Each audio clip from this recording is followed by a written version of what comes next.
guys, how are you? It's Goli. Today we want to talk about ISMS, uh, Information Security Management System. So nowadays it's really important for the companies to have this certificate and this structure. So I think there are many videos that talking about what ISMS is and how to implement it, but I think I couldn't find a really easy to go video. So that's and basically in my company which I'm working in, so I'm responsible for implementing this, so I'm working on that. And so I thought that maybe I can share my opinion and share what I know with you guys. So basically, for implementing ISMS, so we need a template, we need a structure. So to go further with that, if you just come to isms.online, so it's a website and you can see how it works. There is also a demo that you can book. It's a dashboard to helps you to keep your everything, keep everything updated in your company, and regarding the information security and this kind of stuff. So here I can come to resources. You can see it's talking about different ISO and also GDPR and what is ISMS, everything. And if you go just see here what is an ISMS, and if you go down the screen, at the bottom of the screen, so you can see the requirements here, the Annex A controls and about ISMS. The thing that we want to talk about today is this kind of A controls, A5 to A18. So they are the policies of the that you should implement in your company, so to be in the safe side. For example, if I go to about asset management, you can see here it's written A8 asset management, and it's talking about the annex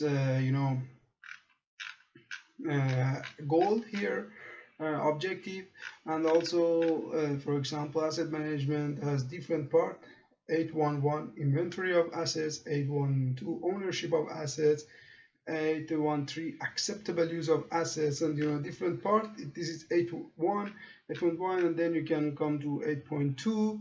Also, for example, all of them were A8, and here, for example, we want to go for the communication security. So how the protocol you should here you will define how the protocol should work, which algorithm you will use when you want to transmit the data. Here, for example, you can see network controls, security of network services, and information transfer, which policy so you should work on. Here it's written just a short description, but for example just this one, 813.1.2, so it's a long policy. You should work on it, and based on your company, so you should really work on it. So it's not just these 5-6 lines and you put in the policy of the companies. You should work on it. And here, so you can see that there are difference. And if I want to take an example, for example, here we have and also you can see here how it looks like. If you want to book a demo, you can book it here. It shows you this kind of dashboard for all of your ISMS. But here, for example, let's say we want to write a policy for acceptable use of assets. So basically you can copy paste this, and on the Google and you can ask search in the Google acceptable use of assets templates, and you will see many different templates and different policies from the companies. You can read them, you can compare them, and you can use the parts which is compatible to your company. But one of the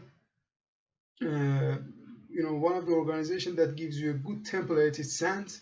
So here, if you go to SANS website, sans.org, information security policies, you can see here, let's put 100 per page. So you can see many different type of policies. So here, and for example, for acceptable use of policy, here there's a template. If you click on doc, so it will download it, and if you want to see it on the browser, just click on PDF, and then you can see the template of this policy. You can see here, just compare it here in ISMS, which is which we are using that as our as our structure. Here we can see just acceptable use of asset. There are four or five lines here, and it's describing what it is and how it works. But here for writing a policy, we have almost 7 pages. So that structure just helps us, to write and to start the policy. But then we have to write, for example, the overview of the policy. Here you can see the company name, so it will be the name of your company, and then the purpose of this policy, the scope of the policy, who will be affected here, and the fourth is the policy, so how you should do that, general use and ownership, and also the unacceptable use, for example, the stuff which you're not allowed to do with the devices which is under ownership of the company. And also here you can see 4.3, so in detail everything is described, and here this is the template, so you can put the name of your company here. And yes, so see, then you come here and you read this, and you read the other templates, and then you compare them, and then you will write the policy of your company based on this, based on the infrastructure of your company. These are just the idea for you how to start, and it's not maybe you will add something more, maybe you will omit some stuff, but it's a good template for starting. And then you should write about all of them, A5 to A18, because they are the annex control. So for the different policies of your company, you can use them basically. So I hope it was a helpful video for you to get started, because it's really important for the company to use that. And if you have any more questions, just comment, and please like and subscribe my channel. Have a nice day. Goodbye.